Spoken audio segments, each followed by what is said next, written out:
ವೀಕ್ಷಕರೇ, ನಮ್ಮ ಚಳ್ಳಕೆರೆ ಟಿವಿಗೆ ಸ್ವಾಗತ. ಇಂದಿನ ಪ್ರಮುಖ ಸುದ್ದಿ.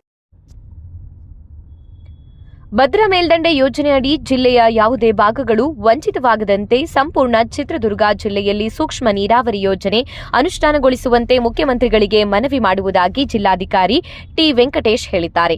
ಜಿಲ್ಲಾಧಿಕಾರಿಗಳ ಕಚೇರಿಯಲ್ಲಿ ನಡೆದ ರೈತರ ಸಭೆಯಲ್ಲಿ ಮಾತನಾಡಿದ ಅವರು, ತಾಲೂಕುವಾರು ಕೈಬಿಟ್ಟಿರುವ ಪ್ರದೇಶಗಳು ಹಾಗೂ ಕೆರೆಗಳ ಮಾಹಿತಿಯನ್ನ ಸರ್ಕಾರದ ಗಮನಕ್ಕೆ ತಂದು ಅಗತ್ಯ ನೀರಿನ ಹಂಚಿಕೆಗೆ ಒತ್ತಾಯಿಸಲಾಗುವುದು ಎಂದಿದ್ದಾರೆ. ಜಿಲ್ಲೆಯ ಎಲ್ಲ ಭಾಗಗಳಿಗೆ ನೀರು ತಲುಪಿದರೆ ರೈತರ ಬಹುತೇಕ ಸಮಸ್ಯೆಗಳು ಪರಿಹಾರವಾಗಲಿದ್ದು ಅಂತರ್ಜಲ ಬಳಕೆಯ ಮೇಲಿನ ಒತ್ತಡವೂ ಕಡಿಮೆಯಾಗಲಿದೆ ಎಂದು ತಿಳಿಸಿದ್ದಾರೆ. ಭದ್ರಾ ಮೇಲ್ದಂಡೆ ಯೋಜನೆ ಅಧೀಕ್ಷಕ ಇಂಜಿನಿಯರ್ ಹರೀಶ್ ಮಾಹಿತಿ ನೀಡಿದ್ದು, ಜಿಲ್ಲೆಯ 2.26 ಲಕ್ಷ ಹೆಕ್ಟೇರ್ ಒಣಭೂಮಿಯನ್ನ ಸೂಕ್ಷ್ಮ ನೀರಾವರಿಗೆ ಒಳಪಡಿಸಲು ಹಾಗೂ 88 ಕೆರೆಗಳನ್ನು ತುಂಬಿಸಲು 21.73 ಟಿಎಂಸಿ ನೀರಿನ ಅಗತ್ಯವಿದೆ ಎಂದಿದ್ದಾರೆ. ರೈತ ಮುಖಂಡ ಸಿದ್ದವೀರಪ್ಪ ಮಾತನಾಡಿ, ಭದ್ರಾ ಯೋಜನೆ ಕಾಮಗಾರಿಗಳನ್ನು ಶೀಘ್ರ ಪೂರ್ಣಗೊಳಿಸಿ ವ್ಯಾಪ್ತಿಯ ಎಲ್ಲ ಗ್ರಾಮಗಳಿಗೆ 100% ನೀರು ತಲುಪಿಸುವಂತೆ ಸರ್ಕಾರಕ್ಕೆ ಆಗ್ರಹಿಸಿದ್ದಾರೆ.